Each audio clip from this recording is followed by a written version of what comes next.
Fatality Media presents The Mike and Mo Show.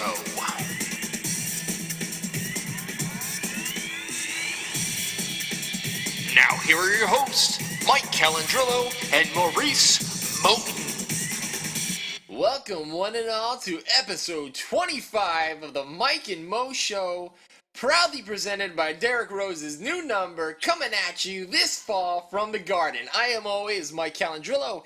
He is Maurice Bigfoot Moten. That's a brand new nickname I'm trying out, so we'll see how that works. But we got a lot. Not gonna stick. It's not going to stick, probably not. We got a lot going on. The trade deadline in Major League Baseball just passed us, so we will talk about the notable trades. There were a lot of trades in general. However, there were, a couple of notables. Training camp in the NFL is fastly approached. It is here. It is going on. Things are going wild in Los Angeles. We'll talk about Jeff Fisher and his dementia. We'll also talk a little bit of the Olympics happening tomorrow, opening ceremonies, Zika virus going wild, and we'll talk about, everybody's favorite team in Oklahoma City. But let's kick it off, Mo. Welcome. How are things? And have you missed me? Didn't miss you that much. Oh, okay. And by the way, people, I'm a size 9, so that nickname is definitely not going to stick. Babyfoot. I've been keeping up with the Kevin Durant versus Russell Westbrook news, and here's something that grinds my gears, okay, people? Pull up a chair and listen for a second, right?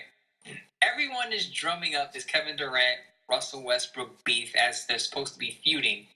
They just had an 8-year relationship, and Durant said, you know what, it's not you, it's me. I need to move on to greener pastures and do better with my life and think about what I need to do in my future. And then, again, I said this in previous podcast episodes. I don't feel a problem with this, but people insist with these stupid Arthur memes on drumming up this beat that's not really there, because if you heard or if you read Westbrook's statement today, he actually said, hey, we've been together for 8 years. You just don't throw that away. We'll talk eventually. And when KD was asked about Westbrook's contract, which we'll go into later, he said, that's a touchy subject, but I will eventually congratulate him. So that's a good sign that these two players aren't feuding. Obviously, people like to see drama. That's why reality TV is so popular. We like to see beef between two people. And I don't think we're going to get that from Kevin Durant and Westbrook as far as social media is concerned. They're not the types to go back and forth on Twitter about what they're going to do in the court. They're going to play it out, and they're going to play hard against each other, and we can expect that. But with Kevin Durant, what he chose to do is work smart, not hard. Westbrook is the hard worker, and on face surface, we say, yeah, we appreciate those who work hard. First one in, last one out. We appreciate that. And the other person who kind of takes a shortcut, they're slackers. They're not really hard workers. But I'm here to tell you, working smart is not lazy. Sometimes working too hard can be to your detriment. If you remember, Allen Iverson played for the 76ers. Yes, he went on to Denver and Detroit, but he played most of his career with Philly, and he was the one-man army on that team. Now, people say, yeah, I love Iverson. Iverson's one of the greatest. But if let's compare Allen Iverson to Kobe Bryant. Mike, would you say who had the better career, Iverson or Kobe Bryant?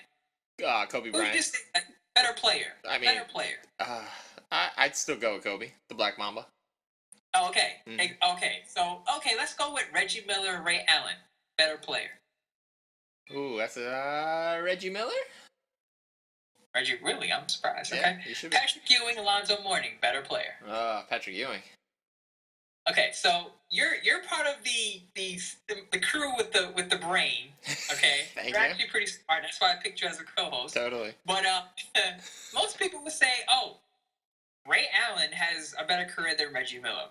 Some people would say, "Oh, Alonzo Mourning was just as good as Patrick Ewing." I don't see it as a close competition. No. Even when you compare Charles Barkley to Chris Bosh, they would say, "Oh, that's close." And I'm here to tell you that Ewing was way better than Mourning. I agree with Mike. Reggie Miller way better than Ray Allen.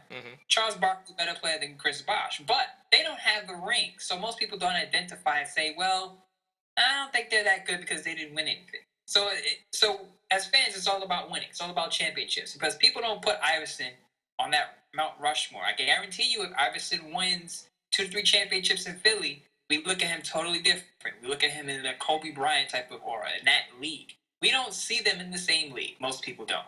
Why? Because of the championships. So Kevin Durant goes to Golden State, and let's say that he wins 2 or 3 championships. We're gonna remember him being on OKC, but we'll still say Kevin Durant was one of the greatest. If he wins 2 to 3 championships, all of this talk about he left for a good team, blah blah blah, that's all gonna be thrown by the wayside. If Westbrook does not win anything, he'll be in the same category with Allen Iverson.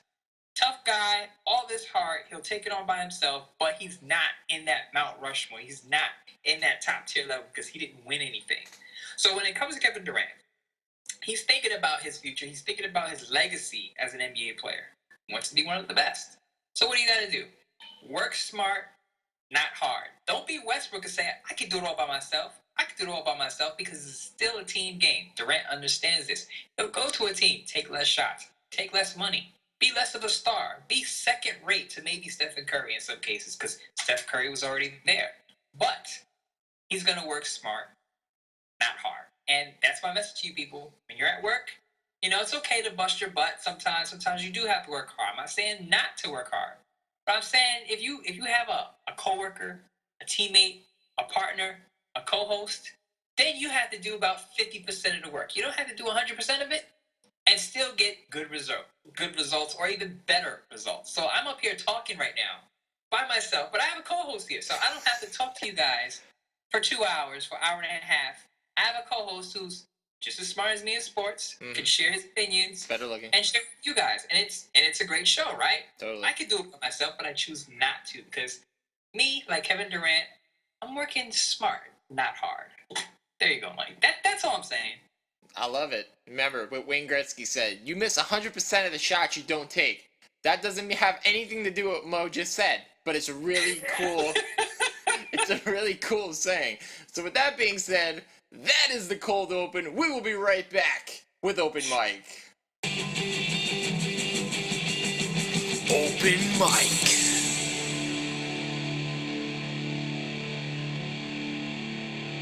Now we're going to keep the conversation going with Russell Westbrook. Mo, I mean, honestly, this probably wouldn't have happened or wouldn't have been a big deal, or he probably just wouldn't have re-signed right now had they beaten Golden State and gone on to the finals. Am I correct? I don't know. Really? I think, well, let's say they go on to the finals and they beat LeBron James and the Cavs, I think they all stay. I think even if they don't beat LeBron James and the Cavs, then they both stay, I should say. But now Westbrook is thinking, you know what? This is my team now. I don't have to share the ball with Kevin Durant. I don't have to share the ball with anybody. I can go for a triple-double every night. So for you fantasy owners who are going to play NBA Fantasy this year, and I will be playing, Russell Westbrook is probably at the top of your list, and I will probably grab him within the first couple of picks. But anyway, unless he gets injured, he's going to be the top guy as far as statistics are concerned, and he understands this. He knows this is his team now. I'm sure Sam Presti came up to him and said, look, KD's gone. It's all yours now. You have no one in your ear telling you have to pass the ball. No one telling you you're too selfish with basketball. You can score, you can pass, rebound, you can do whatever you want. It's your team. You're clearly the best player on it. And Westbrook said, I'll take this for at least 2 more years because he could become an unrestricted free agent in 2018, and he can make a different decision because he'll be a 10-year max player, I believe. So for right now, for the next 2 years, he's going to run OKC, and he's going to get all the star power there. And I think for him, he likes that idea.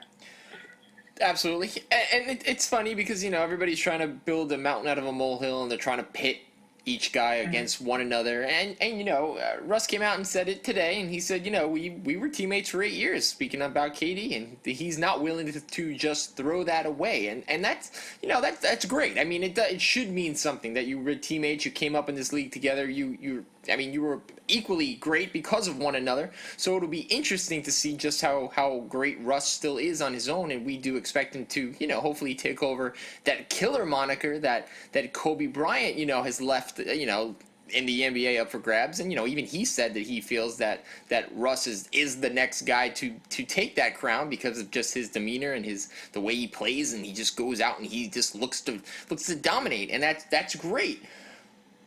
But I know he did it because he wants to be loyal, and that's great.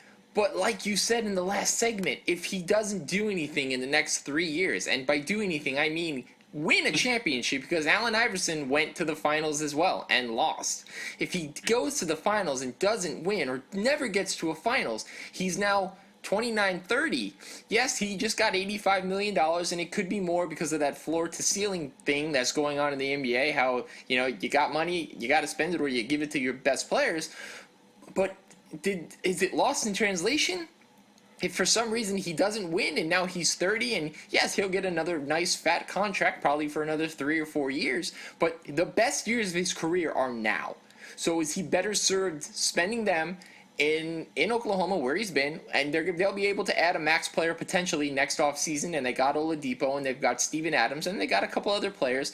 Was he better served staying there, or was he better served taking his talents somewhere else next year? I'll say this. He should have either went to Miami or Boston. If I'm him, and like you said, he's in the prime of his career, and he's at the peak right now, you either go to Pat Riley, who knows how to build a team around the star. He's done it for the past, I don't know how long, decade or more. Or you go to Boston, a team that finished, I believe, 4th in the East last year, and you can go there, and again, you're under a good head coach who knows how to use his talent. Got parts there. Al Horford is there. And you build there. OKC is going to be a playoff team, but remember, the Western Conference is going to be a lot weaker than the East in the coming years. So he'll make the playoffs, but they're not passing Golden State. They're not even better than the Clippers. I don't even think they're better than the Spurs without KD. Mm-hmm. With just Westbrook, we've seen it before. And as you said, I said this in the opening segment, in the cold opening. We've seen this with Allen Iverson. A one-man band just cannot do it, especially in this climate, in this NBA climate where there are super teams and 2-3 players grouped together. One man, no matter how determined, no matter how nasty he is at the rim, is not going to get the job done. And don't talk to me about Enes Kanter and Victor Oladipo and Robertson and those guys. They're good pieces, but it doesn't measure up to what KD brought to the court. And that's outside shooting. As you know, three-point shooting is the thing now in the league. And Westbrook is not a consistent three-point shooter. On some nights, he will go cold from the outside. He's more of an inside player, kind of like a Wade, where he'll drive, take a mid-range jumper, and hit those. But he's not a three-point shooter, and that's going to hurt the Thunder next year. And the one stat that I want everyone to really listen to is if you're an Oklahoma fan, you're ecstatic about this. If you're a Memphis Grizzly fan, you've got to be scratching your head. Over the next 2 years, Mike Conley is making the exact same money as that of Russell Westbrook. $26.5 million this coming year, followed by a 7.5% raise of $28.5 the following season. Are you kidding me? These two guys aren't even in the same conversation when it comes to who would you want on your team. Conley's a great player, and if you follow this show that I was all about him potentially becoming a Knick earlier this year. But no way should you pay these guys the same exact money. It's highway robbery. It's treasonous. There's so many other large words that I would like to use, but you don't have to, because it's crazy. It's downright crazy, but good for both of these guys. Yeah, I mean, when they compare salaries, I know we're going off topic here, but they compare Mike Conley's salary to Andrew Luck, and he's making, I believe, more money than Luck, who gets his head beat in every week on a Sunday, and that goes to show you what the NBA is about. It's about getting that money, and that's why Derrick Rose said, hey, I'm going to put my best effort in this year as a Knick because I want to get paid. And now people want to say, oh, he's doing it for the Knicks. No, he's not. Let's keep it 100. He's doing it for his future, for his son. That's who he's doing it for. He spoke about this in 2015. He's like, you see all the money the NBA's passing out? Look, you just said Mike Conley. We know Mike Conley is a good player, but he's not worth that much money. No. And players are, credit to them. They're in the right industry. We're obviously in the wrong industry because we're here talking, and no one's paying us $25 million a year. So yet, good for them. Absolutely. All right, let's stick with our usual knucklehead segment of the week, and we're going to keep it in the NBA, and we're going to talk about Draymond and his Drayzilla and the Black Dragon, all those things referring to his member. I don't really know what to make of this. Luckily, I didn't see the video. I don't care to. But I mean, really, do we need to have an idiot button on a phone that asks you before you post something and says, "Are you sure, idiot? Do you really want to post this to a certain social media channel?" Because I mean, first of all, you did it. Second of all, you lied about it and said that you were hacked. And third, then you came out and said, no, I just mistakenly posted a picture of my penis. So, I mean, what is wrong with Draymond? And then, everybody, Draymond, I can't catch a break. Everybody's against me. No, you're just really not really very bright right now. I mean, there's no other way to put it. He just continues to put up L's, and you can't feel sorry for this guy. And I loved it. I saw the clip of Team USA basketball totally making fun of him while he was getting interviewed the day after this happened. Boogie Cousins was shooting free throws, taking a fake camera and shooting his junk. So I mean, it's great. I mean, they're having a little bit of a lighthearted time with it, but what do you do with a guy like this who, yes, he is super important to Team USA and also more important to the Golden State Warriors in the coming years, but such a young guy and such a knucklehead? How do you get him on the right track, or you just figure, whatever happens, we'll get what we can out of him? I don't think you can't rein a guy like this in, and he's reaching Dennis Rodman levels. I hate to say it, but I don't mean like dressing up in drag in a wedding dress. Yeah. Dennis Rodman, but he is reaching knucklehead Dennis Rodman levels in his prime. I mean, get suspended for a game for kicking people in the nads. Over. Then you're out here punching college kids in the face.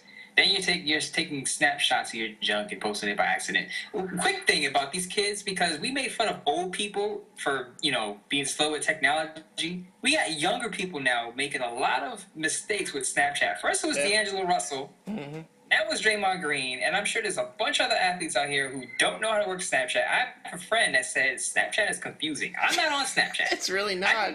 It's not. You're on Snapchat, Mike? Oh my goodness. Well, I mean, I don't post regularly because I don't see the value in. Please don't. No, let me tell you. I don't want to. See something and I don't want to see it. I'll direct message you that anytime. Don't worry. No, but the problem is that with Snapchat, it's gone. After you view it, it's gone. I know there's new filter and new things to do that you can keep it on your phone, blah blah blah. But I don't see the value in just sending someone something and it's gone, or posting something and it's gone forever.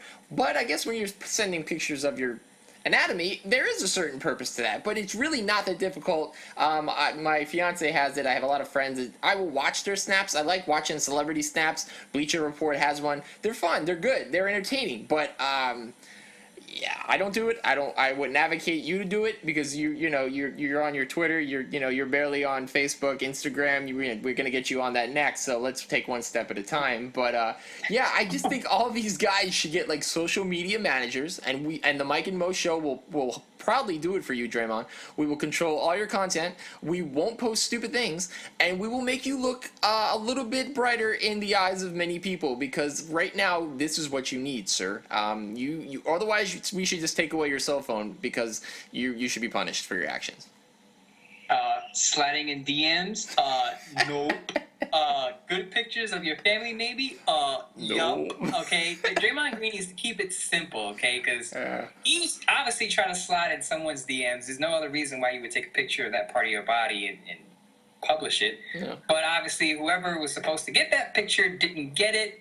But Draymond, please learn some Snapchat, maybe get some social media lessons, as Mike said. Quick note, though, I am very active on Twitter. I am very active on Facebook. You are. Instagram, kind of iffy on that. But Snapchat, I'm just seeing all of these snafus by these athletes, and I'm just afraid of Snapchat, because not that I would take a picture of anything crazy, but if I don't know how to use it, I'm not going to go in snapping photos all willy-nilly, okay? Even though Draymond did get an offer from Vivid Entertainment, Steve Hirsch, who's probably the head porn director over there, to do a scene for a $10K, and he could pick his own co-stars, which sounds like a great thing for him. What's $10K? But what's that? What is $10K to a guy like Draymond Green? Like, really, $10K?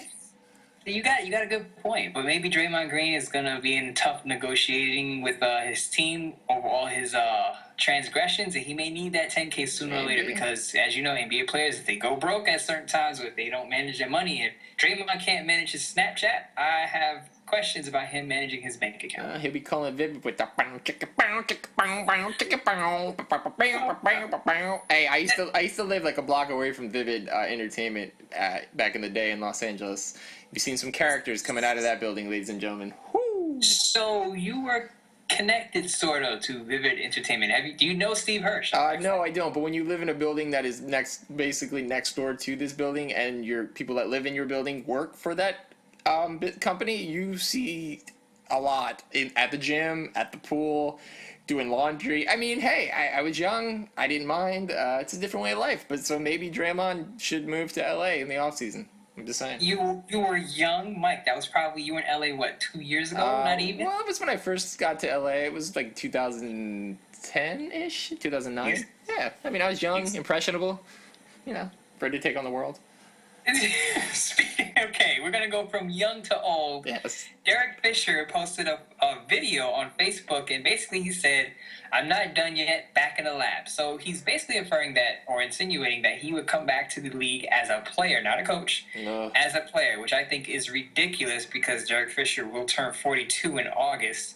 What NBA team is going to want to sign him? Yes, he has the NBA record career playoff wins and playoff games, but he's going to be 42. No one's going to take a 42-year-old Derek Fisher, especially after what happened when he was coach.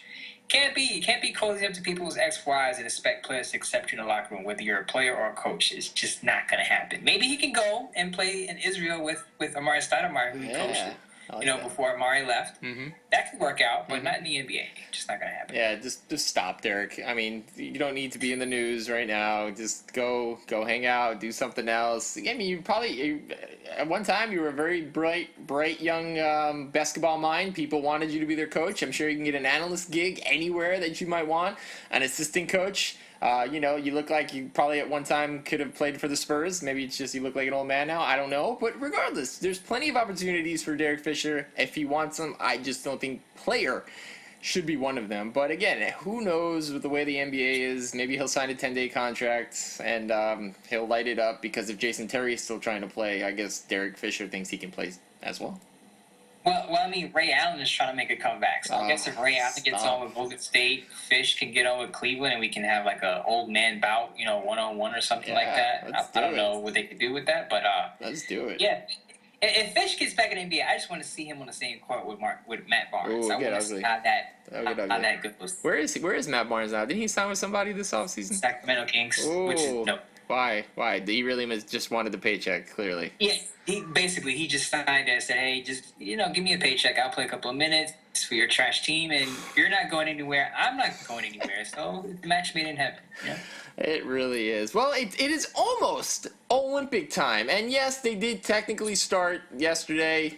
Soccer's going on. Women's soccer, men's soccer was a little bit today. So it's kind of weird to me that Olympics, the games, the competitions start before we actually do the whole shebang of, the entering of the nations and the flags and, the pageantry. But it is going on. But if you're in the U.S., more than likely, we're talking Dream Team. Whatever Dream Team number this is, 5, 6. It's basketball. It's what we do. We're a nation of hoops. I mean, we love it. We've got the best team in the world. But there's a little bit of drama going on already because it seems like the guys on the Dream Team decided to put their money together and rent a yacht instead of staying at the Olympic Village. And I get this to a certain extent. Millionaires, billionaires, when you put their dollars together, they want to live in the lap of luxury for the month or however long it's going to be. And it's funny because Andrew Bogut, who plays for Australia, is with the Australian team in the Olympic Village, and he was like sewing a cloth together. I don't know if it was for a blanket or he was sewing like a sheet for his bathing time in the shower. It was really weird. And I mean, I get it. Look, they're superstars. They obviously want to win the gold. That's what they're there to do. So they feel they need to sleep well. When we're told that the beds are like 6 feet long, and most of these guys are well over that. So Mo, let me ask you though, if you were an NBA superstar, hypothetically, and they said, this is your one and only opportunity to go to the Olympics, represent your country.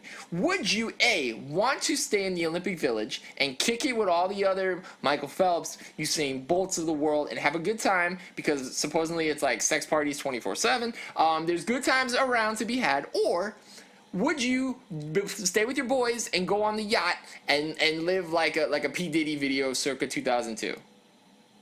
I'm definitely choosing the yacht. I definitely got to do a P. Diddy type of video shoot. I mean, yeah, I can kick it with those guys at any. If I'm there, right, Mm-hmm. I can chill those guys at any time. I'm on the yacht. I want good food, maybe music. Little dancing on the yacht at night in the breeze. That sounds like a good scene. But the bigger question is, would I go if it was in Rio de Janeiro? Like a lot of people are pulling out for the Zika thing. I don't know if I would even go because I say, hey, why would I risk 1 year going to the Olympics and representing my country and possibly infecting my wife with the Zika virus? That's a huge thing. That's not something that you just gloss over. That could affect your family lineage. So a lot of people pulled out for that reason, and I understand why, especially if you plan on having a child in the near future. But I would think twice about just going to that area in particular. But, NBA players, they want to do their thing. That's fine. Hope Solo said the whole Zika virus thing was overblown, but yet she was pictures showed her with like a beekeeper suit on. Yeah. And I'm thinking, if it's that overblown, why don't you just go out there in your tank top and short shorts then? Yeah, and she was ridiculed harshly last night when they played New Zealand. U.S. women did win 3-0, but the fans were chanting Zika, Zika. That's so hard. It is pretty terrible, especially, we're in Brazil. Hello, people. But, if you're a fan and you're chanting it, you could also have it. But getting back to the game at hand, I mean, is there any reason to think that even though we may not have the cream of the crop when it comes to NBA players, and we do have really, really good players, some great, is there any reason to think that we shouldn't hands down win the gold, especially after what we saw in these pre-Olympic games where we just rolled over teams? No doubt. We're going to take that competition very easily. But I guess if you look at France, Tony Parker, Rudy Gobert, Nicolas Batum, Boris Diaw was like 75 years old. 76. There's some NBA players on that team, so they may have a chance, but it's not enough to handle what we have in the USA. But I saw your projected starting lineup, and I have one qualm about it. Okay. You have Kyle Lowry starting over Kyrie Irving. What is that? Why? I think that's more of a fatigue thing. I think Kyrie coming off the season he had, just being phenomenal, and still super young guy. Kyle Lowry's got a little bit more time under his belt and in his legs, and I think Coach K may feel a little bit more comfortable. Obviously, he did coach Kyrie for that 1 year at Duke, but I don't think it's going to be like a 70-30 time split. It might be a 60-40 or 55-45 thing. I think they'll both be equal played, and I think when it comes down to crunch time, if you need someone to drive to the hole or pick and pop, it'll be Kyrie. I just think that Coach K that's kind of his iota. He likes to put out those guys that have been there before. So I can see a starting five of Kyle Lowry, Klay Thompson, Kevin Durant, Carmelo, and DeMarcus. Now you look at the team as a whole, not a ton of 3-point shooting. It's really going to be put on the shoulders of Klay Thompson, Paul George, Kevin Durant, Carmelo. After that, it gets a little choppy. You do have DeMar DeRozan, who could get hot. Jimmy Butler, who is a defensive guy, plenty good from inside the 3-point line. Harrison Barnes, who we're still looking for him at this exact moment. Draymond Green, Dre Zilla back at it, impregnating Brazilian women, and DeAndre Jordan. So I mean, there's plenty there. This team is going to be very, very good. I have a question though. Would our second unit beat every other first unit that comes out there? I would say so. If you look at the second unit, I guess you would have Kyrie, Butler, George, Draymond, and DeAndre Jordan. I would say yeah. I mean, they would have a tougher time because, again, you may have a little problems with shooting because you're taking out Kevin Durant and Klay Thompson, who are in the starting lineup. But yeah. I think with Draymond, being him and not using Snapchat and putting triple doubles up, should be pretty good. And DeAndre Jordan as the rim protector. Kyrie can, he play point guard. He's more of a scorer, but he's gonna give you some 3-point shots. Yeah. DeMar DeRozan, I know he's got some highlight dunks. You hate him. Some of them are amazing. You hate DeMar. But I just don't see DeMar DeRozan as an elite player. Like, I don't know. He bothers me. Getting paid like one. He's part of this group. Yeah, but, he signed that fat contract, and he wanted to go because, as you know, there's plenty of guys that didn't want to go. And if he does anything like that crazy 360 windmill dunk over that Chinese guy last week, it's going to be fun to watch. Yeah, I mean that's true. But how awkward is that going to be with Barnes and Durant, like, together? Like, are they going to say, hey, Barnes going to address him like, yeah, you're my replacement. I know you're better than me, but I signed a really good deal with Dallas, and Kevin Durant's probably like, good for you. Barnes is the Christian Laettner of this group. He will only get on the court in the fourth quarter up by 35.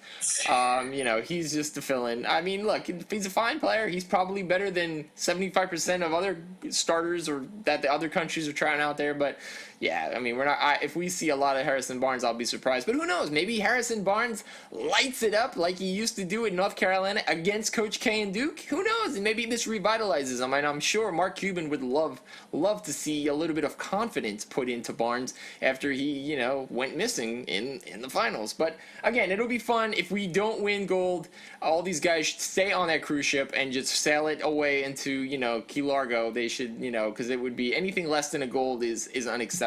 So, no pressure, guys. Yeah, Mike's setting the bar for you. Gold or don't even come home. Don't even come back to U.S. soil if you don't bring back gold. That's great, Mike. I'd like to see you as a head coach. I'll get you guys into shape. 4 NBA finalists, 8 2016 All-Stars, and a brand new top 5 player in the world. Oh, and 2 guys that Drake calls his best friends. You guys better win it. I don't even care. I don't care what happens. You guys need to win it. Bring home the gold. Otherwise, Coach K, and this is his last go around, so I don't see him. Choking on anything. I think this team will be fine. It'll be fun. I'm more excited to see if Michael Phelps can win another gold. If what we do in gymnastics, the ladies' gymnastics. I love the Olympics. It's only once every 4 years or every 2 years, depending on if you throw the winner in it. It's gonna be a lot of fun. I'm gonna be attending a little bit of a party tomorrow night. Represent the U.S. I'm all about representing my country. I mean, I have fun with it. I'm a very patriotic guy. I don't know about you, but for me, I like the fact that it only comes around once every 4 years, and these athletes should be celebrated because how hard they work up to getting where they are. And we don't talk about swimming and gymnastics and all these track and field. We don't talk about these sports the way we talk about the big 4 here in America, or including soccer, the big 5. So these guys deserve everything they get, and I wish them nothing but the best. I mean, yeah, good for them, but Mike, let's keep it 100.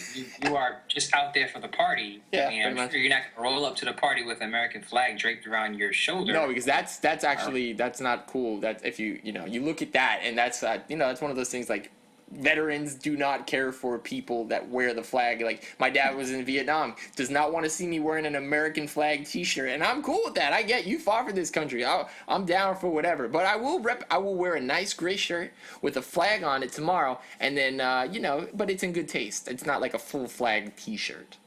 Keeping it real, keeping it 100. Mike is all about the party and the accolades and the glitzy lights. I mean, this is a LA guy at its core. Every day. Hey, my nickname on the softball team is Hollywood, so I'm keeping it real. Oh my goodness. Oh yeah, we need to move on. Building momentum is next. We're gonna talk Jeff Fisher, his shenanigans, and DeAndre Hopkins, his holdout, and also Mike is gonna give you, I guess, his grades on the MLB trade deadline. That's up next. It's now time for building momentum. Hey Mo, I got a question for you. Go ahead. Shoot. If you're the head coach of a brand new team, well, not brand new, but a brand new team to a new city like Hollywood, and you're a coach who probably should no longer be employed because how bad your team has been in a certain city called St. Louis, and you just had the first overall draft pick that you paid him a lot of money. You drafted this kid first overall. He's a California kid. And you literally come out and tell the people of the media that a guy that used to go to the University of Houston is now your starting quarterback. Should you be slapped or fired immediately?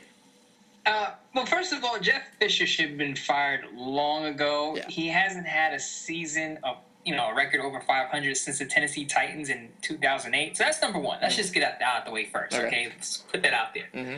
But, I mean, Jeff Fisher, we've been through this road before with him. He's the king of smoke screens.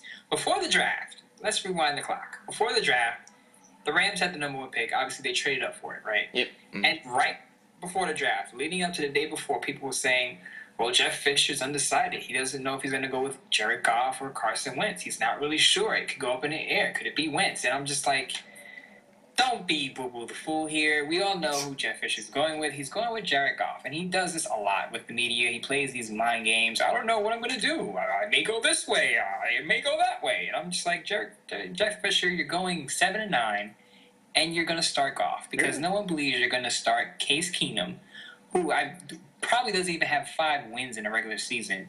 It's just not going to happen. You don't trade up all the way up for Jared Goff to sit him on the bench and let Case Keenum run out there and throw 5 interceptions in 2 weeks. Just doesn't happen. You get Jared Goff out there. He's your number 1 pick.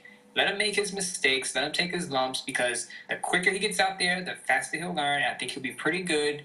I mean, not good, but for a rookie, he will make less mistakes with a strong run game to lean on with Todd Gurley behind him. But if you throw Case Keenum out there, you let him stink it up, and you're gonna be playing at a temporary stadium, and people are saying, well, we got Los Angeles Rams here, but they got Case Keenum starting. It's bad enough the Rams don't have name brand wide receivers. They're going to play a boring brand of football with a good defense and a strong run game. The least you can do for the fans who are going to attend and watch your team is put Jared Goff out there, and that's what he's going to do.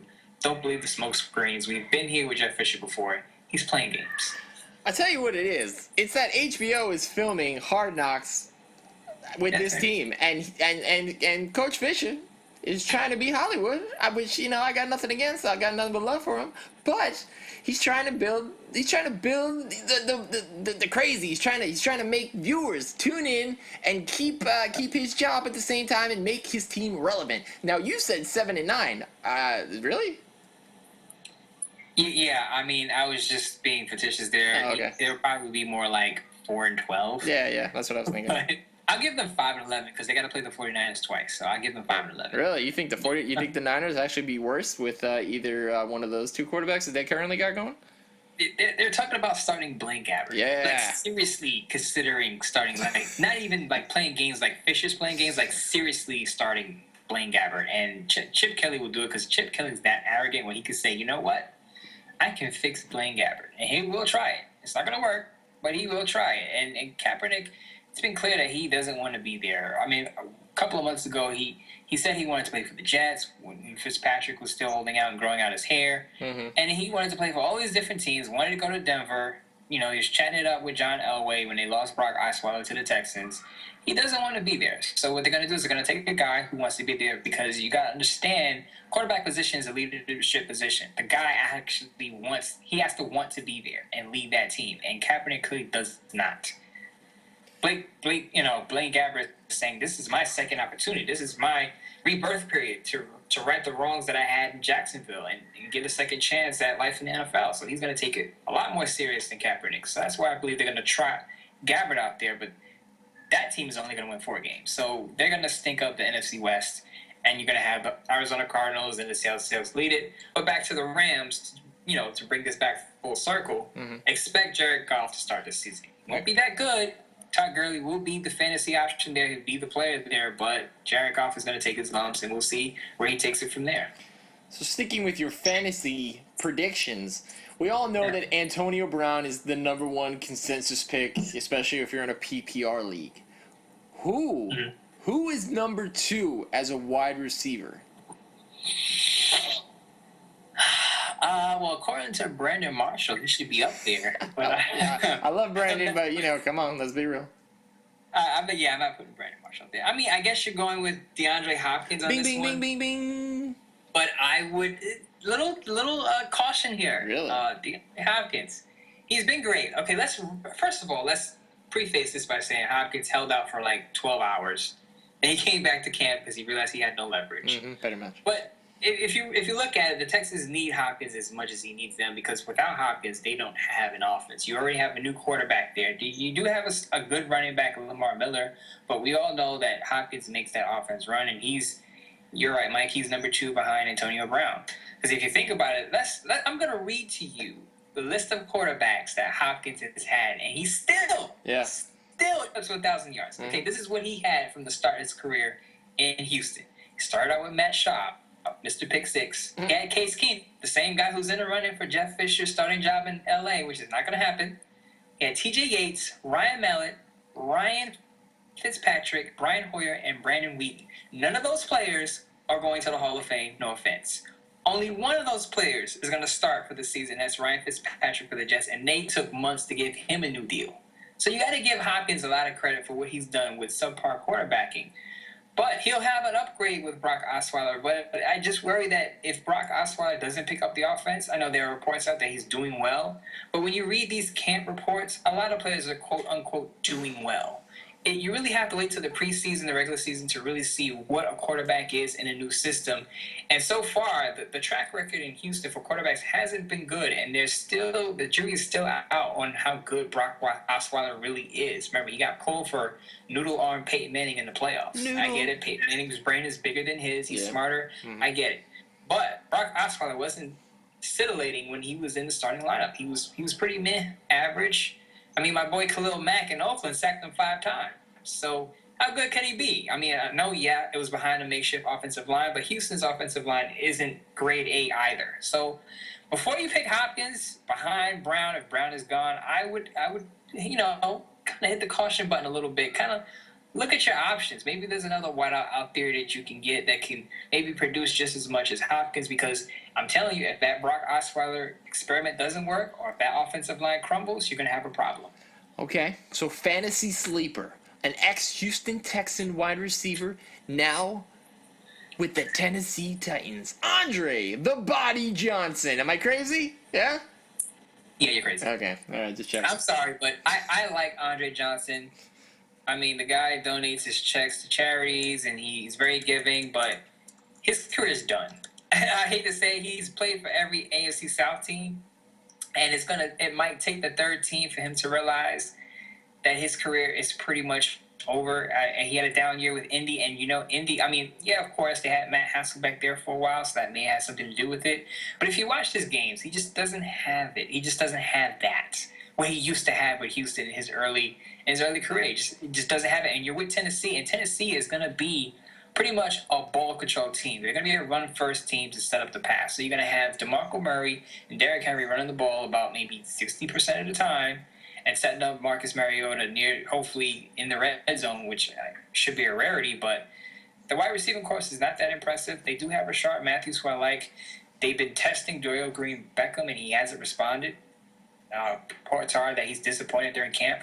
So to depend on a guy who's about 34, 35, he is 35, just turned 35, it's a dangerous proposition for a young quarterback. Expect Mariota to move the ball with his legs and throw short passes to Delaney Walker, who's the tight end, who led the team last year in receptions and receiving yards. But if you're going to pick Andre Johnson, Mike, go for it, because you're probably not going to win that many games, which bodes well for me. So go ahead. If you want Andre the Body Johnson, the body. Take him. Yeah, no, I was just trying to, show some love to an old man, but yeah, I'm not going to take him. I'm not going to take him. I just won't do it. I like to win. You and him are the same age, so that's why you shut your mouth. He's 2 years older. Okay, all right. Sorry, I forget. 33, 35. Yeah, and I'm in way better shape anyway. You think so? Yeah, that I'm totally joking about too. You know what? I'm thirsty. I'm thirsty. Can I get some purple drink? Can I get some purple drink? Unless you want to end your career like so many other NFL players have done so, the latest that will probably do so, Rolando McClain, has gone public with his purple drink obsession. He gained 40 pounds. I'm more of a pink drink fan, but I like pink drink. Yeah. Pink Pepto-Bismol. Yeah, buddy. Yeah. Well, he is following the Jamarcus Russell career plan, and he's going to basically codeine his way out of the league. Rolando McClain is suspended, and reports are that the Dallas Cowboys aren't confident that he's going to right the ship. I mean, the guy, we spoke about him last episode, I believe. He was a problem with the Oakland Raiders. He signed with the Ravens, retired like a month later, came back. It's just so much dating back to his college years that you feel like, I hate to say it, but his career looks like it's going to be pretty much over, and you won't hear from him again. But if you want to have your purple drink, have it. But Mike, as long as you're on the show, no purple drink. You have water, smart water preferably. I like vitamin water. Yeah. No vitamin water. That stuff is no good for you. It's just watered down Kool-Aid. Yep. Stick to the smart water or alkaline water. Ooh. If you want to have some electrolytes, have some Gatorade, Powerade maybe. Yeah. That's about it. It's dangerous. That's dangerous. I mean, I guess it's a drug. When you look at it, I mean, 40 pounds reportedly he gained. that's a lot of purple drink. That's a lot of drink, period. 40 pounds. I mean, and he got a 10-game suspension. So, it's nice to say that Jerry Jones won't take him back, but he probably will if he shows, signs of, being an intimidating, pass rusher again, because that is what Jerry Jones does. But there's a lot already to be concerned about in Dallas land if you're a fan, and to that I say not considering the unflattering photo of Fat Tony, because there was a photo taken 3 seconds later that showed him being svelte, so that was just a really bad image that was shot. But they've already got issues with Ezekiel Elliott, and no, not just the crop top. There's issues there with a hamstring, and this is something he dealt with at Ohio State. So Laura, you should be concerned. But all in all, I mean, if you're a Cowboy fan, Mo, and we know that you released, your ratings this past week and possible outcomes for standings, what are we looking at if you're a Dallas fan, which you shouldn't be if anyone is, but what are we looking at? How are they going to end this season? Well, if Elliott goes down, I'll probably laugh at Laura for that, because she's a huge fan of his, and that would be super funny, especially if she picks him in our fantasy league. Laura, you're open to picking him if you want. She has to. Bam! I've ruled it. Commissioner says she has to take him in the first round. Done. You take him with your first pick? Yep. Go ahead, have him, because Done. I don't think it hurts the Cowboys as much as people think. Yes, Elliott is probably the best back in that backfield, but you still have Alfred Morris, and you still have Darren. I fell on my elbow and broke my elbow, McFadden. Okay. So apparently he's going to be ready for week 1, McFadden is. And They'll still have 2 decent running backs to run behind that offensive line. If you think about it, as long as you have an above-average offensive line, it can make average running backs look good. So you don't even need Elliott to have this run game, operate on optimal levels. I think Dallas will still win 10, 11 games even without Elliott. But if he misses time, it just bodes well for me, because then I can just laugh at Laura until the season ends that her boy just came in and sprung a hamstring and he played 4 games and had like 8 carries. So that would be great. Laura, again, go ahead and pick Elliott. That's your boy. And I hope you have a great season. What is up with these Ohio State guys? I mean, reports are that Joey Bosa hasn't talked to the Chargers since last Thursday, and they're nowhere near coming to a contract agreement. I mean, what is Urban Meyer doing? What is he feeding these guys to just make them so entitled and just think that they run it before they even step on a football field? I'm totally confused of what's going on with the Ohio State University.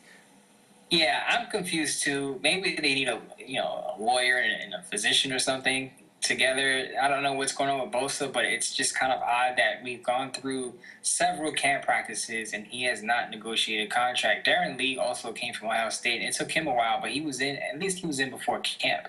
You got Joey Bosa, who's a number 3 pick overall. He's supposedly going to help that defensive line in San Diego, and he's not even under contract yet, and they're not even speaking. Like, preseason is next week. Mm-hmm. You got to get it done. And someone's, either the agent, Joey Bosa's agent, or the Chargers, someone's being irresponsible.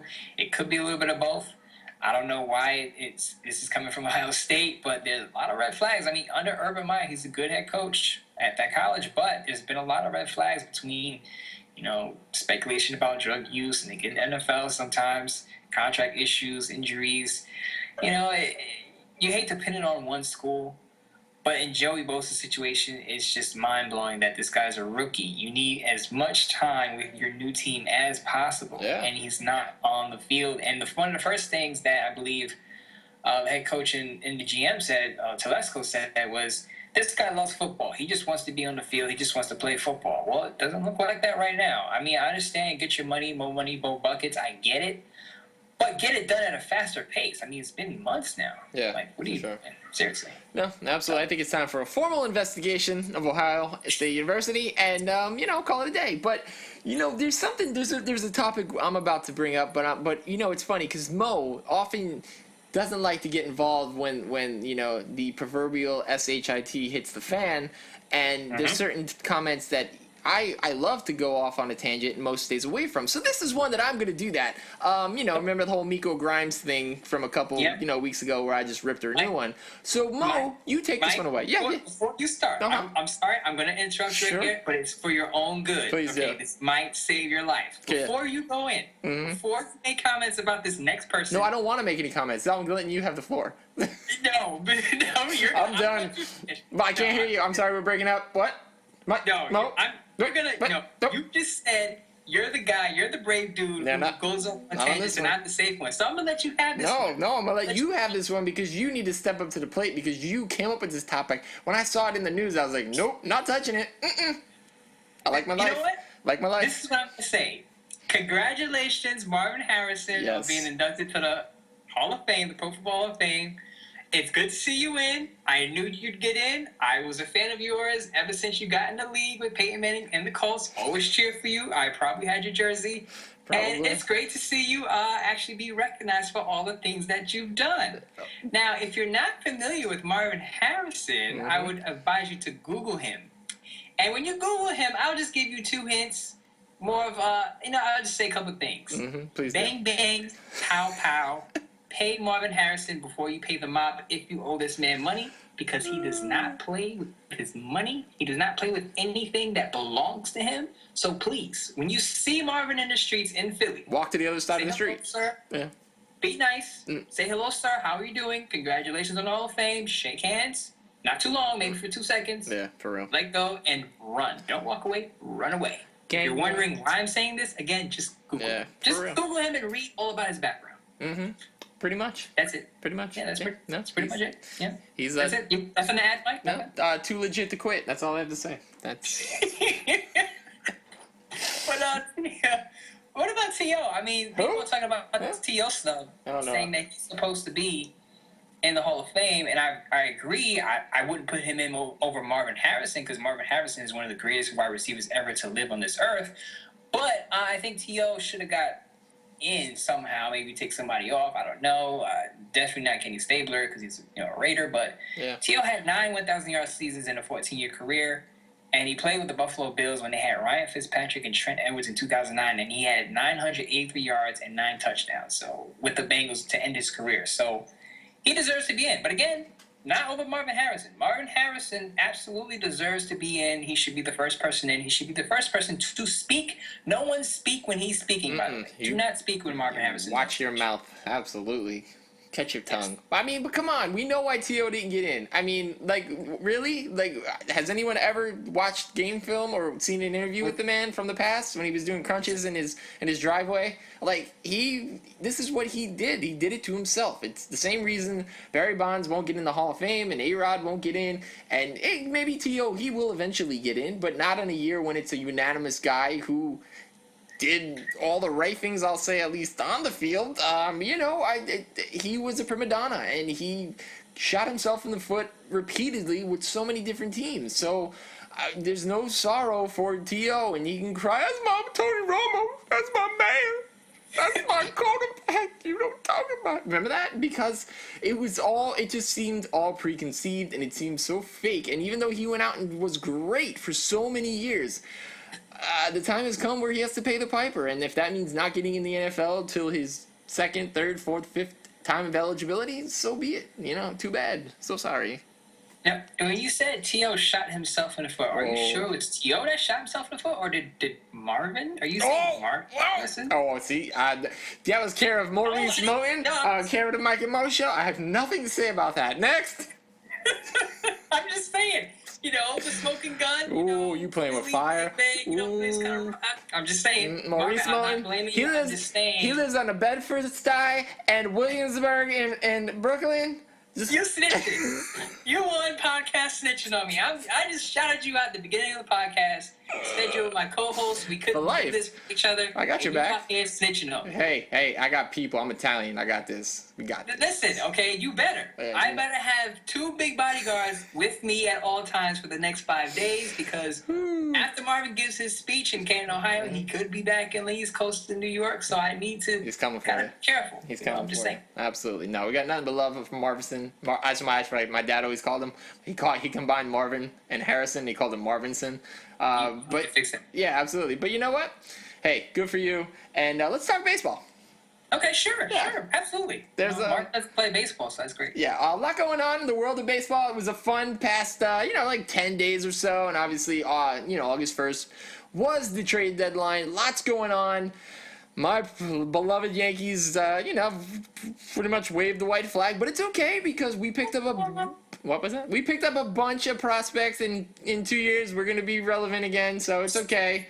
I'm okay. We're going to start out with, we're going to start talking Mets. We're going to talk Cespedes going on the DL and, with that bad quad again, and he was playing golf yesterday. So how do you feel about that, Mo? How do you feel about your man? We're talking about trades. We're not talking about the Mets. We're not talking about Yoenis Cespedes' quad. We're going to talk about the Mets. 15-day DL. We're talking about trades. Okay? All right. So let's talk about the trade the Mets made. Acquiring Jay Bruce from the Cincinnati Reds, and I didn't even know this, but he's the first guy since 1920 to actually be traded in season that leads the entire National League in RBI. So that's pretty impressive. He's got I believe it's 80 to his name. So a really good pickup. Again, the Mets did this last year with Cespedes. They go out and they pick up a guy around the deadline, and they hope that he lights a fire into them, and it worked last year. And if you've watched the game tonight, the Mets won 4-1, and he hit a 3-run home run. So good trade. I'm glad that Jay Bruce got out of Cincinnati because there's not a whole lot going on. If you're a Red fan, you know that. They do get Dilson Herrera back, and Max Woltel. Herrera's been, up and down with the team for a couple years now. He's only 22. He's batting .276 with 13 home runs and 55 RBIs in the minors this year, which is really good, especially for a second baseman. We'll see where he ends up next year with the whole, Brandon Phillips thing, if Cincinnati can finally unload him, because they did try to trade him this year, but he did have that no trade that he blocked to Washington. But, it's unfortunate for, I think, honestly, Cincinnati would have been better off getting a guy like Brandon Nimmo, but for whatever reason, that trade did not go through. There were some bad injury details that were hidden in the paperwork, and some people were not going to pass their physicals, so the Mets did rework the deal, and at least they got the man that they really wanted. Another big trade was the Rangers and the Brewers. The Rangers acquired a hell of a catcher, and again, another guy and Jonathan Lucroy was supposedly going to be headed to the Cleveland Indians, and it didn't happen because he waived his no trade clause, and supposedly he did so because the Indians could not promise him that he would be the starting catcher when their catcher Yan Gomes, who is on the DL right now with a bad knee, came off the DL, which is really weird because Gomes is batting under 200. So to tell a guy like Lucroy, who bats over 300 and consistently is a clubhouse leader, that you don't want him or you're not willing to give him a shot when he can play first and can also DH is a little strange. But, good for the Rangers. They do acquire him and relief pitcher Jem Jeffries for Lewis Brinson, who is a big-time prospect, center fielder, kid can hit for power, speed. Kind of reminds you of like a Torrey Hunter, like back in the day when Torrey Hunter was that good. They also pick up right-handed pitcher Luis Ortiz. So a really, really good trade for both sides. The Rangers needed this because, again, their window, it seems to be closing. They do have some nice pieces, but when you trade those kids, you got to get something back in return. So they did a good job. Mo, what is the deal with Yasiel Puig? I don't know. Last I heard, he was going to be demoted. He traveled with the team, and at one point, there were rumors that the Mets want him. The Mets said no. So maybe he's just in that case. Maybe he's just in that Draymond Green category, just not as talented yet in the pros. But hopefully he finds his way. Yeah, I mean, he had talent. He does, and he's only 25, and that's the thing. He's been in the league for 3 years. People forget that he, came in at 22 from Cuba, a total different way of life. Major League Baseball, getting thrown a ton of money, and look, they demoted him. They tried to trade him. Nobody wanted him. They could still trade him if he passes through waivers from now until September 1st. But they did that because they acquired Josh Reddick from the Oakland A's. Josh Reddick, very good right fielder, has a propensity for getting hurt, like a magnet to a nail. He eventually will probably get hurt. But they pick him up. They pick up left-handed pitcher Rich Hill, 36 years old, coming off a really, last year he was pretty much, washed up. This year he's pitching really, really well, 9-3, 2.25 ERA and 90 strikeouts. But the problem I have with this is that the Dodgers gave up 3 top 15 prospects, all right-handed pitchers. Frankie Montes, which they got from the White Sox in the last offseason, Grant Holmes, and Jarrell Cotton. I have a problem giving up 3 huge pitching prospects for guys that are question marks, especially when one is a 36-year-old pitcher who may not do this for many longer than this season. So, interesting trade.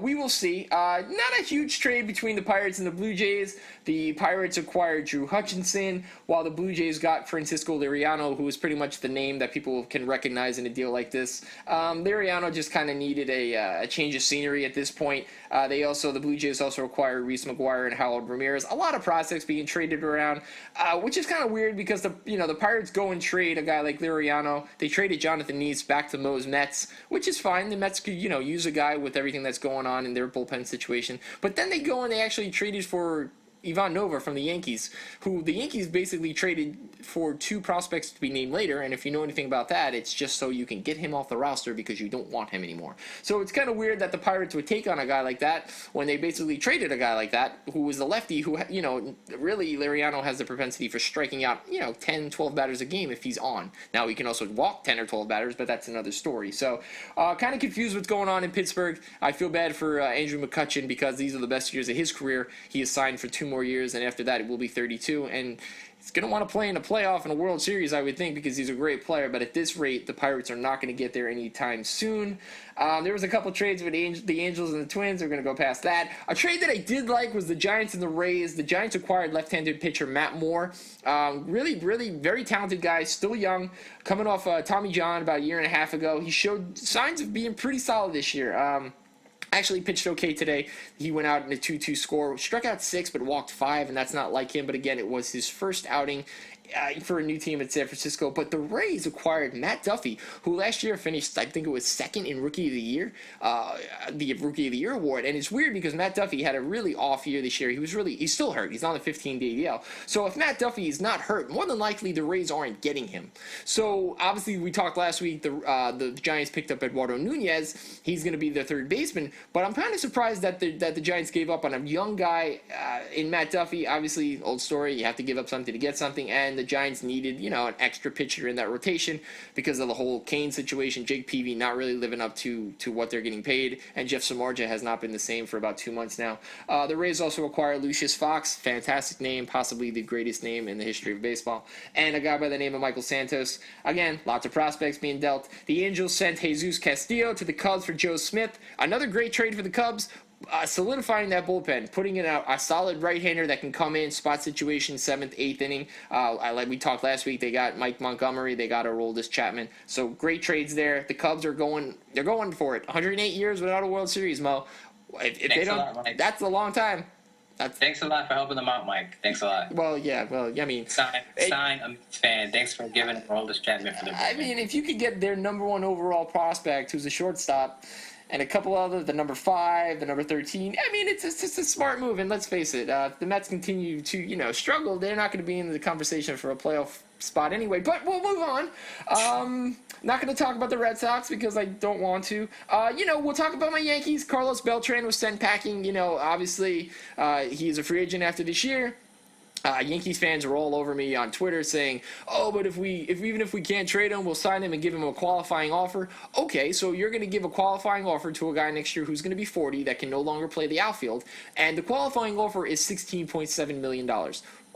You think he would turn down $16.7 million for one season? Hell no. So you're going to be stuck with him and A-Rod then for next year? No. They did the right thing. They traded him to Texas. They got Dylan Tate, who just 2014 was the 4th overall pick in the draft. Yes, he's underperformed in the minor leagues to this point, but he's still a young man, got a lot of potential. And again, another guy that if he was pitching to his capabilities, the Yankees wouldn't have gotten for a 39-year-old Beltran. Also picked up Eric Swanson and Nick Green. Giants were active again, picking up Will Smith, who should have been the closer with Milwaukee, but he hurt himself in spring training. He's a left-handed specialist. And they gave up 2 big prospects, catcher Andrew Susac and Phil Bickford, who was their top prospect of the entire San Francisco Giants organization. Right-handed pitcher, super young. This is a little bit of a drastic move to trade 2 big prospects for a left-handed specialist who's been hurt all year. But again, San Francisco wins every other year when it's an even year, so I guess they think this is this year. San Francisco Giants minor league system was, I think, 25th to begin with. So I guess they figured out, what the hell, we're going to trade 2 guys. We'll replenish it eventually. But, Giants have been very good. Bruce Bochy, the manager, knows what he's doing, so who am I to question that? The trade that kind of nips my nipples a little bit is the Yankees getting rid of Andrew Miller. I love Why, Andrew you saw Miller. him What was in that? preseason? Is it because you saw him in spring training? Is that why? Yeah, You had a connection with him a little or bit. something? It was kismet. Yeah, it was kismet. No, it's just the fact that the guy wanted to be a Yankee. He said all the right things. He was a consummate professional. Didn't want to go anywhere. He was signed for 2 more years at a relatively inexpensive $9 million. But I get it. You know, Brian Cashman is finally having his say. He's finally able to be a general manager, which is something he hasn't been able to do for many years. He's just gone out and signed the most expensive guy. So he's building the team from within. So yes, he sent Miller to Cleveland, picked up Cleveland's big prospect Clint Frazier, the red-headed lightning bolt, as I like to call him, already trying to get with the Instagram model, or whatever you want to call her, Jen Selter, who used to, if you remember Jen Selter, she was the one at the forefront of the Brett Favre also sending photos of his genitalia problem a couple years ago. So it's kind of funny how that comes back to haunt everybody. Draymond Green may want to get her number. Right? Well, go on Snapchat and yeah, you'll see why it's worth it. But other than that, they got Justice Sheffield, who is Gary Sheffield's nephew, actually. He's another left-handed pitcher.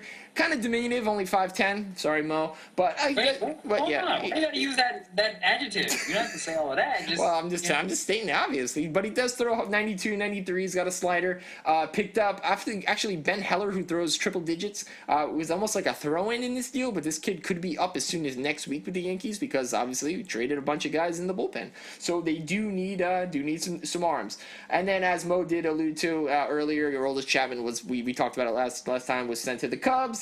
And the one trade that was kind of had me scratching my head was Matt Kemp getting dealt from San Diego to the Braves. The Braves are terrible, like the worst team in the world.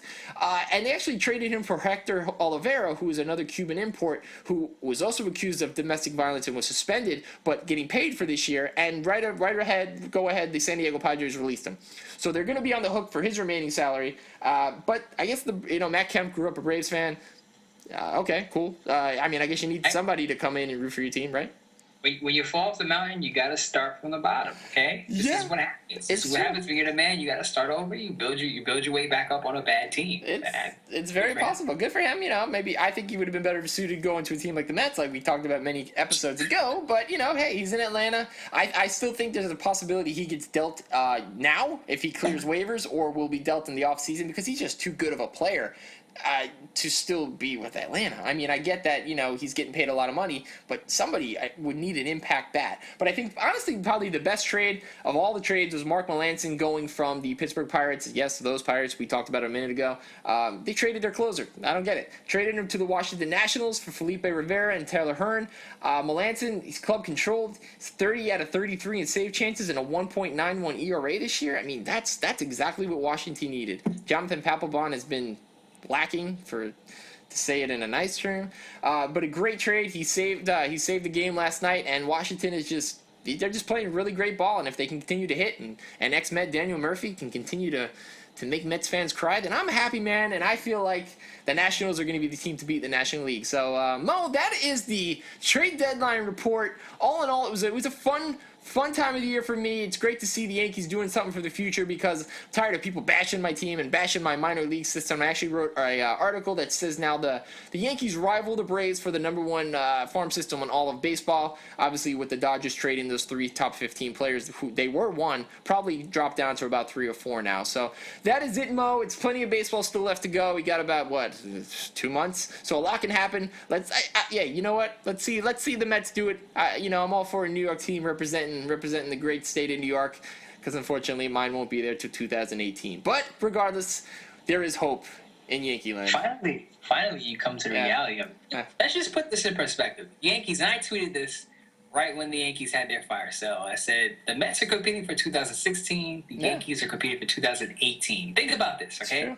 By the time the Yankees are ready to compete, Hillary Clinton or Donald Trump will be in halfway through their term. Isn't that amazing? It really is. It's kind of sad. But I mean, the Yankees are going through a transition period. I mean, they've still got Alex Rodriguez on the roster, and it's just funny because fans are like, "Well, release him." Okay, so let's put this into perspective that we can understand. He's getting paid $25 million this year. He's getting paid $21 million next year.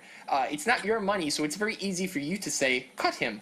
Why? If I have to pay him, why am I going to cut him? And I get that he's taking up a roster spot. And look, he should have played tonight. Against Bartolo Colon, he has 8 home runs and 20 RBIs in his career, yet he didn't. So regardless if Joe Girardi just hates the man and refuses to play him, or the management says, look, you're keeping him because we're going to pay him, something needs to break eventually because, yes, to a certain extent, I understand he is taking up a roster spot and there's plenty of kids to be brought up. But again, the rosters expand September 1st. And if we're not going anywhere this year, why release A-Rod and let him sign with a team like the Red Sox or the Orioles or a team that could possibly do damage to the Yankees? That's just asinine to release a guy that you have to pay and then he beats you. So I don't get that. But again, it's a weird time for Yankee fans. It's a fun time. There's a lot of optimism, but there's still a lot of bad contracts on the books, and unfortunately that is one. Although I still like A-Rod. I'm still a fan. I would love to see him finally get to the 700 home run plateau, which is something only 3 other guys in all of Major League Baseball history have ever done. So it would be pretty cool to see, regardless of how you feel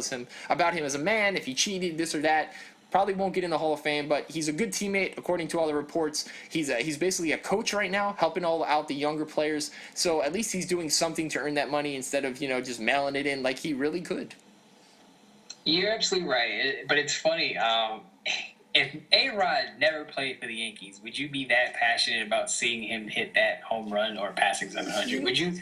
Would you be that much in favor of him doing it with the Yankees, with another team? It's, what is he, 4 home runs, 5 home runs? I forget the exact number. Yeah, because I'm a baseball purist. I just love the game. It's not for everyone. People say it's slow or it's this, it's that, it's boring. It's fine. It's not for you, but I love the game.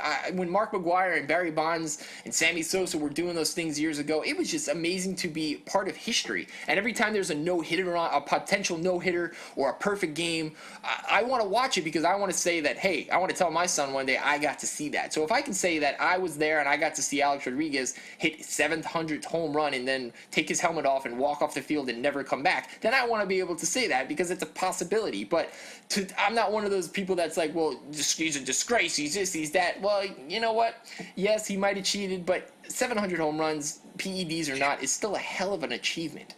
I understand PEDs can help you recover quicker and it can make your ball go further, but it still doesn't it doesn't help you hit the ball. You still have to have amazing hand-eye coordination.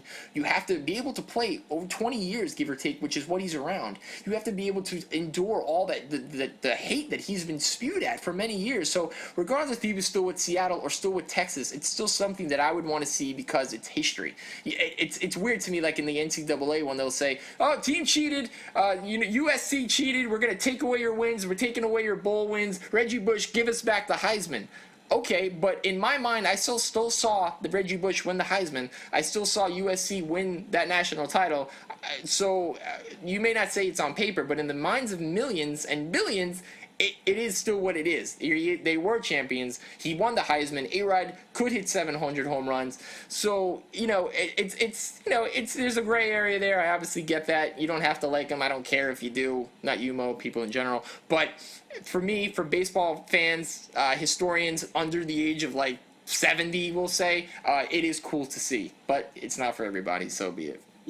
You definitely have a career in PR. You just spun the whole steroids era to make them sympathetic figures, right? Or just basically take the asterisk off their name if they break the records. You basically did that in like a couple of minutes. Thank you. You know what? I've been petitioning for years that in the Baseball Hall of Fame, we should have a wing dedicated to all the people that have supposedly cheated. Because again, Pete Rose is the all-time hits king for over 4,000 hits.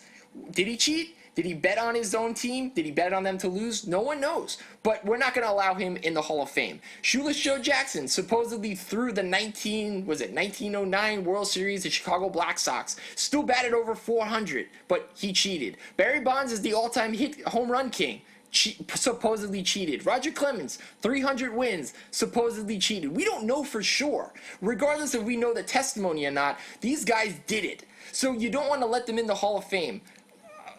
Okay, but they still did it. They still achieved these massive amount of records. but there's going to be an asterisk. Okay, put them in the hall with a fat asterisk on their plaque, because they still made Major League Baseball millions of dollars. They still impacted generations of young ball players.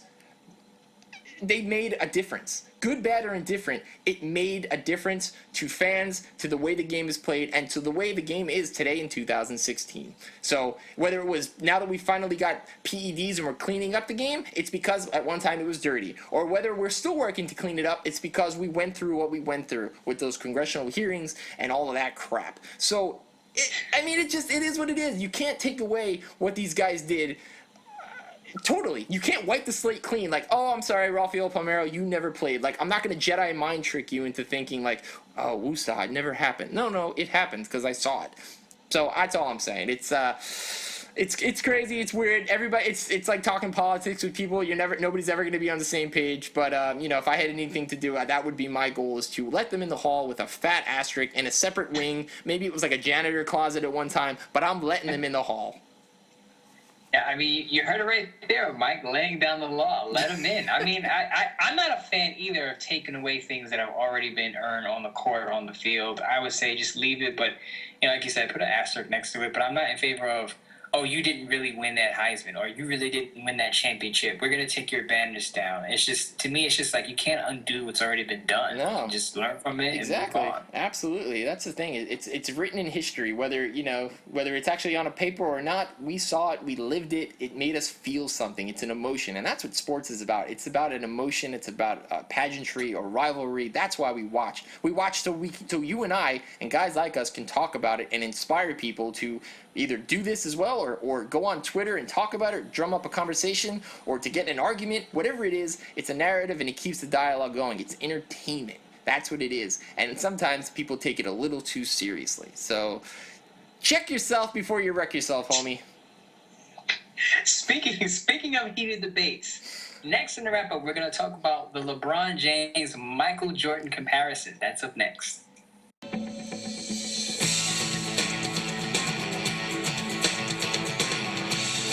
The wrap-up. Michael Jordan, LeBron James. LeBron James, Michael Jordan. Maurice Moten, who you got? Well, if I was thrown in that conversation, it would be me over LeBron and Mike. Absolutely. But we'll just say, for argument's sake, let's just keep it between LBJ and MJ, okay? But conversation has been sparked over the past week about, will LeBron James be on the same plane with Michael Jordan if LeBron wins 2 more championships? And I'm telling you, the answer is yes. Now, I know Michael Jordan people will go crazy and pull out their hair and say no. And, LeBron James will never be on the same plane as Michael Jordan because LeBron lost 4 finals. He's 3-4 in the NBA Finals, and Jordan is 6-0. Well, let me just throw a quick stat at you real quick. So let me ask, would you rather have Tom Brady's Super Bowl record or Eli Manning's? Tom Brady was 4-2 in the Super Bowl. He's probably going to go to more. Eli Manning, 2-0 in the Super Bowl. So Eli Manning is kind of like Jordan in a sense, to a lesser extent, of course, because he only has 2 Super Bowl wins, but he's undefeated. Both times he went to the Super Bowl, he's won. Tom Brady, on the other hand, has gone to more Super Bowls, but he's lost. But he's won more. Now, I know right now Jordan has more NBA Finals wins than LeBron James, but the way LeBron James and the Cavaliers are set up, they're probably going to be in the finals for the next few years. Yes, Knicks fans, I know you're hoping it'll be them, but Cleveland still got that Eastern Conference on lock. So I believe LeBron James will go to at least 3 more NBA Finals. And let's say he wins 3 of them. Okay, let's say he wins 3 before his career's over because he has some time left on his tires. He's still only 2 years older than me. He's going to be, I believe, 32 this year. Still has a lot of time. He could play maybe 5-6 more years. Let's say he goes 3 for 3 in the finals, or he just wins 3. Whether he goes to the finals or not, he just wins 3 more finals. He's 6-4, which means that he's gone to 10 NBA finals, and MJ has only been to 6. Now, what I don't get is that people don't give credit to players who actually make the championship game. It's like, well, if you don't win the championship, if you just go and lose, then you're just like everyone else who lost. And I'm like, no, I beg to differ on that because I'm sure the Golden State Warriors don't feel the same way as the Denver Nuggets right now. I'm sure the Carolina Panthers don't feel the same way as the Tennessee Titans right now. There is a difference between getting to the championship game and not going to the postseason at all. There's a huge difference there. I'll use this corny Jeopardy analogy. right? Okay, let's say Jeopardy had preliminary rounds where you had to answer a bunch of questions just to get on the show and win $1 million. And let's say you went through the preliminaries and you got on the show and you had a chance to win $1 million, but you lost at the end. And let's say your friend didn't even make it through the preliminaries, didn't study, he's not as smart as you, doesn't make it, doesn't even get on the show, doesn't even have a chance to win $1 million. Who do you think feels better about this situation? Would you feel better knowing that you actually had a chance? Or would your friend feel better saying, at least I didn't get on the show and lose. I'd rather just not be on the show at all and just be, some dude in the background, the crowd cheering you on.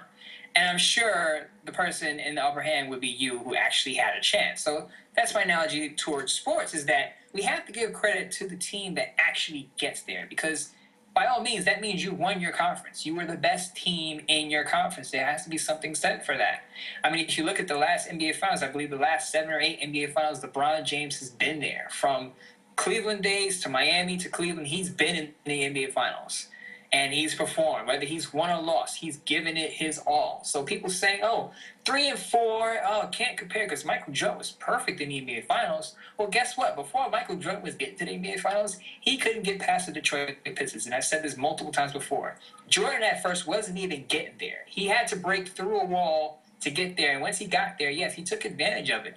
But LeBron James is taking teams lined with Mo Williams and Anderson Varejao to the finals. I mean, think about that. When he first got in the league, after his first year, he was going to the playoffs. He was taking his team to the promised land and actually had a chance. Just didn't have a nucleus, didn't have a supporting cast around him. Not like MJ did. Again, MJ had Pippen. He had Rodman, Ron Harper, those guys, Tony Kukoc, Steve Kerr. These are key role players that LeBron did not have when he was going. Now he has them. And I feel like, okay, if he wins 2-3 more, you got to put him in the same conversation with MJ. And people are quick to go with the stats, and the favorite stat is, MJ scores points. MJ scores points. And I'm like, I get that. But MJ did not shoot threes very well. If you know your history, the NBA moved the three-point line forward so that it would increase scoring. So between the 1994 and 1997 seasons, the three-point line was a lot closer. I believe they moved it from 23 feet 9 inches to 22 feet. And then MJ started hitting three-pointers. He averaged 1.4 for 2 seasons. LeBron averages 1.4 three-pointers for his career with a regular NBA three-point line. People say, well, defense. MJ knows how to lock down his defenders, and he averaged more than 2 steals a game. We all know steals can be overrated because we can look at a player like Steph Curry, and he has maybe 2 steals a game. Is Steph Curry a lockdown defender? Now, I'm not comparing MJ's defense to Curry's defense, but what I'm saying is you just can't look at the steals and make a decision based on that. LeBron can guard, maybe now in today's NBA where you have a small 5, LeBron can guard every position on the court. And MJ could not do that. As good as MJ was as an on-ball defender, as a perimeter defender, he cannot guard all 5 positions on the court like LeBron James. We all know LeBron James is a better passer than MJ. That's not even up for debate. So when it comes to team chemistry, I don't know if you heard stories, but MJ actually punched teammates in the face. LeBron actually looks to get his teammates involved in the game off the court, include everyone in the team in the locker room on the court. So when it comes to team chemistry and getting teammates to play with you and not just for you, gotta go with LeBron James, because if you're teammates with MJ, you might have to throw it out on him, and I don't want to have to punch MJ in the face, give him a black eye. He's gonna have to talk to the media after the game. You don't want that. You just don't want teammates fighting. Personalities don't match. But LBJ, yes, he can be passive-aggressive, but at least he looks to get his teammates involved, again, as a passer and as a person off the court. If you remember, Kevin Love felt left out throughout the season. He felt like the black sheep on the team. And he tried to embrace Kevin Love and told him, try to fit out instead of fit in. And he let Kevin Love be himself. If you watch Kevin Love's press conference, he tried to kid around with him and loosen him up at the press conference when it seemed like he was a little too shy to talk. You want a teammate like that. You want a teammate who's going to have your back, not a teammate that you're going to have a UFC fight with after the game in the locker room. And that's kind of what MJ could have been at certain times in his career. So, again, if you want to have a fight with your teammate and throw down and have blows thrown and try to be Floyd Mayweather with MJ, that's cool. But I'm going to go with LeBron when it comes to team chemistry.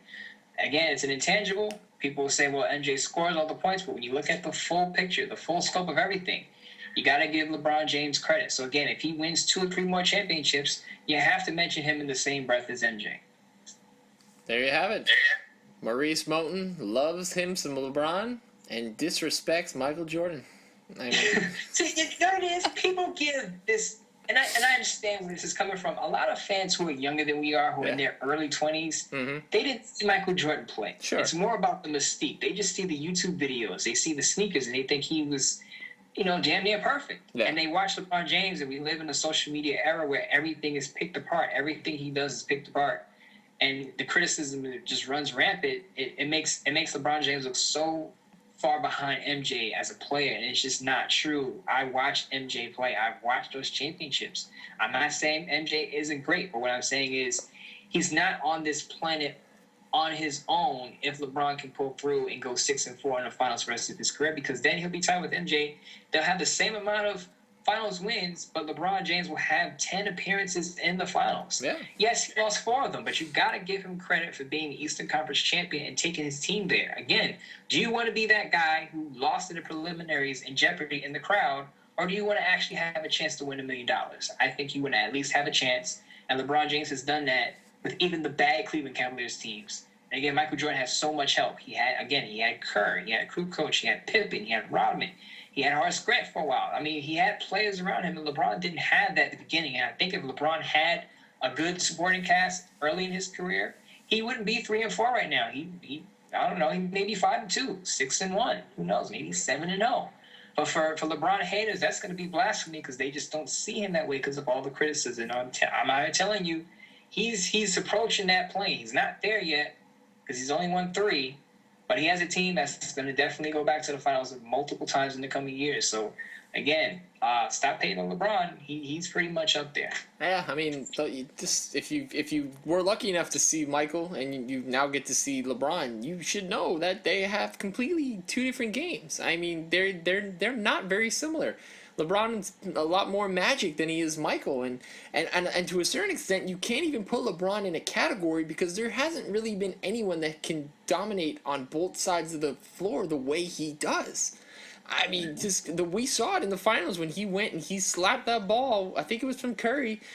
I think it was, wasn't it Game 7 from behind, and it changed the entire way that game finished up. I mean, the guy just can literally, when he puts his mind to it, now that he's been in the league over 10 plus years, can still dominate at will. And how many players can you really say can do that? And you said it great. It's so many people just harp on the fact that, oh, well, he got there, but he lost. Well, Jim Kelly got to 4 Super Bowls. You're going to tell me he still isn't a Hall of Famer? John Elway got to 6, lost 4 and won 2.